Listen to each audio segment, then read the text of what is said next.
জঙ্গল যখন গল্প বলে, পাহাড় যখন হাতছানি দেয়, আর অজানা রাস্তা যখন নতুন অভিজ্ঞতার ডাক দেয়, তখনই শুরু হয় এক নতুন যাত্রা।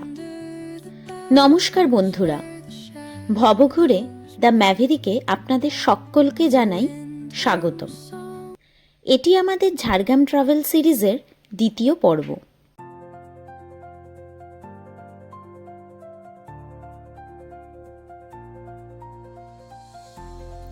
প্রথম দিনে সুন্দর কিছু স্মৃতি সঙ্গে নিয়েই শুরু হয়েছিল আমাদের দ্বিতীয় দিনের অভিযান। সকাল 9:30 নাগাদ শালবনী রিট্রিটে প্রাতরাশ সেরে আমরা ঠিক সকাল 10টায় বেরিয়ে পড়ি বেলপাহাড়ির উদ্দেশ্যে। সামনে প্রায় 40 কিলোমিটারের পথ, আর আমাদের চোখে মুখে শুধুই নতুন কিছু আবিষ্কারের উত্তেজনা।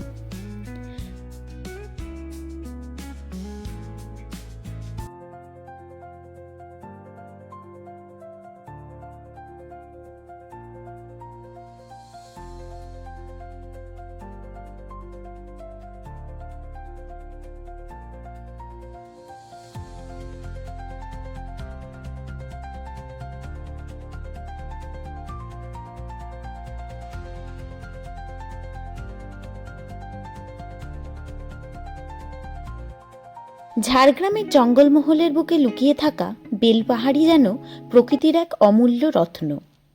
ঘন শাল মহুয়ার বন, ছোট ছোট পাহাড়, ঝর্ণা, আদিবাসী সংস্কৃতি আর নির্জন প্রকৃতির মেলবন্ধন এই অঞ্চলকে করে তুলেছে এক অন্য জগৎ।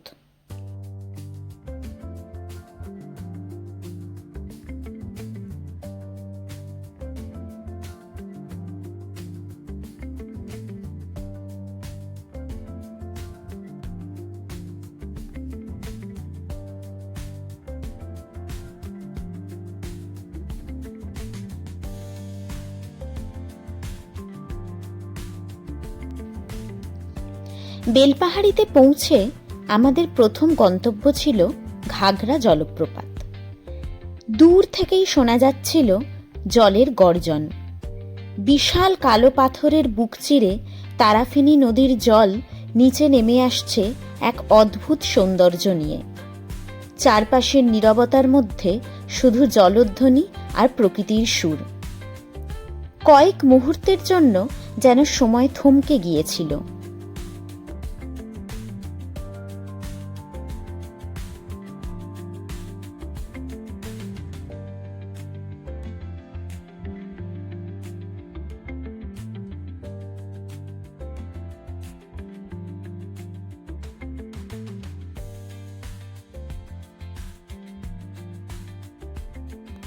ঘাগরার সৌন্দর্য উপভোগ করে আমরা এগিয়ে চললাম তারাফিনী ড্যামের দিকে।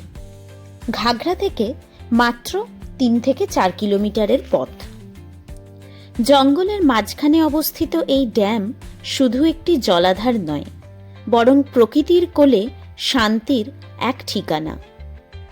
বিশাল জলরাশি আর চারপাশের সবুজ বনভূমি মিলে এমন এক দৃশ্য তৈরি করেছে যা ক্যামেরায় বন্দি করা যায় না, কিন্তু পুরো অনুভূতিটাই বোঝানো যায়।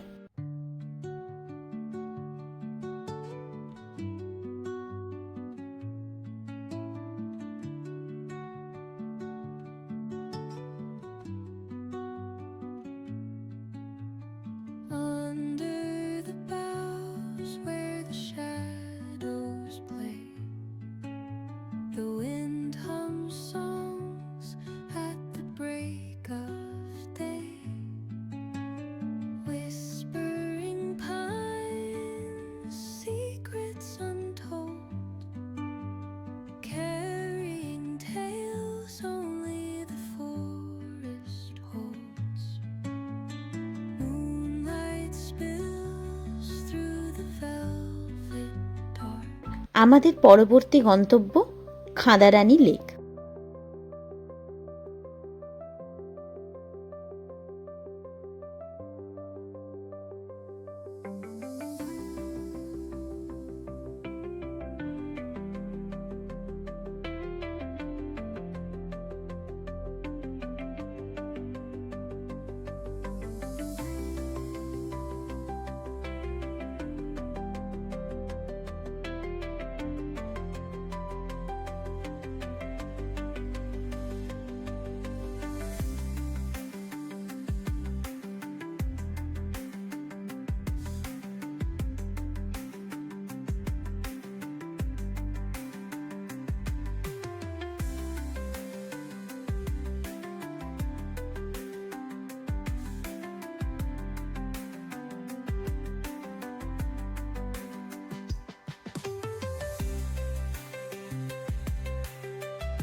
তারাফিনী থেকে প্রায় 7 কিলোমিটার পথ অতিক্রম করে পৌঁছে গেলাম এই অপূর্ব জলাশয়ের দিকে।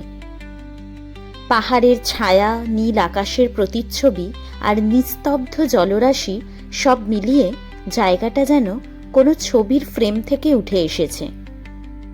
শহরের ব্যস্ততা থেকে বহু দূরে এখানে দাঁড়িয়ে মনে হচ্ছিল পৃথিবীটা যেন একটু ধীরে চলছে।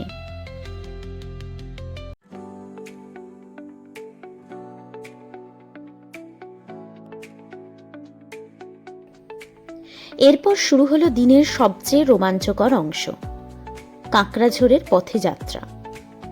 সত্যি বলতে কি, এই রাস্তার সৌন্দর্য ভাষায় প্রকাশ করা কঠিন। দুপাশে ঘন শালবন, সামনে লম্বা নির্জন রাস্তা, আর যত দূর চোখে যায় শুধু সবুজের সমুদ্র।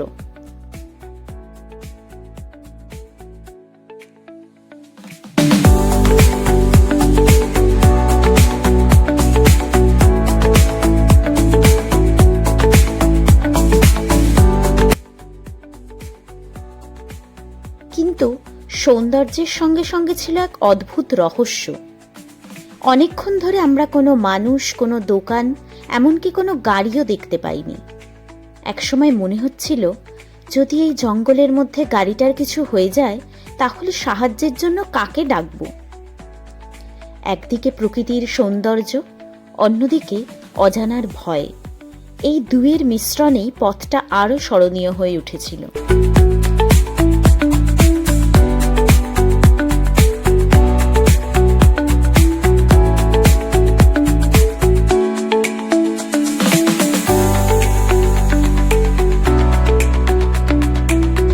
অবশেষে দীর্ঘ যাত্রার পর আমরা পৌঁছালাম ঝিনুক ক্যাম্পে।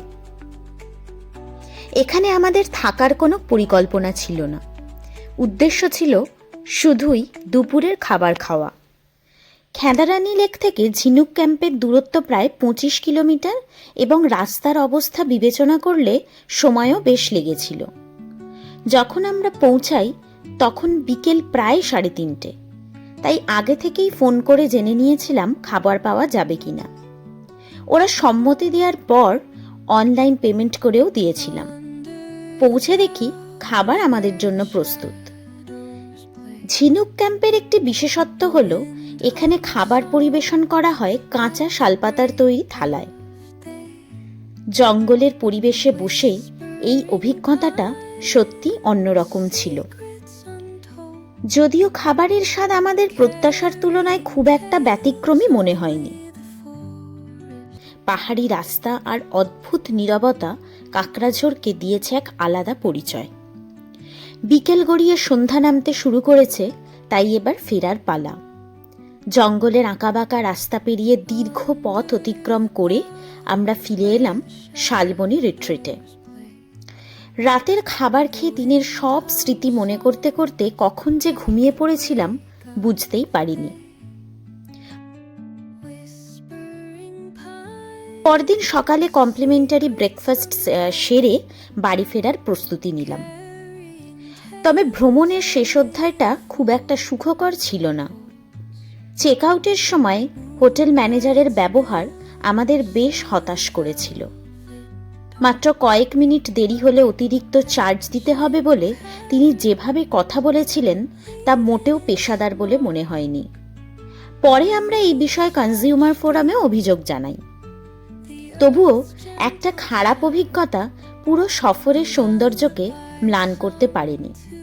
কারণ এই সফর আমাদের দিয়েছে জঙ্গলের নিস্তব্ধতা, ঝর্ণার সুর, পাহাড়ের সৌন্দর্য আর এমন কিছু স্মৃতি যা বহুদিন আমাদের সঙ্গে থাকবে।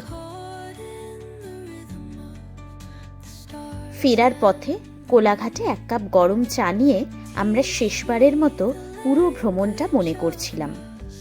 তখন মনে হচ্ছিল গন্তব্য যতই সুন্দর হোক না কেন, আসল আনন্দটা লুকিয়ে থাকে যাত্রাপথের প্রত্যেকটি মুহূর্তে।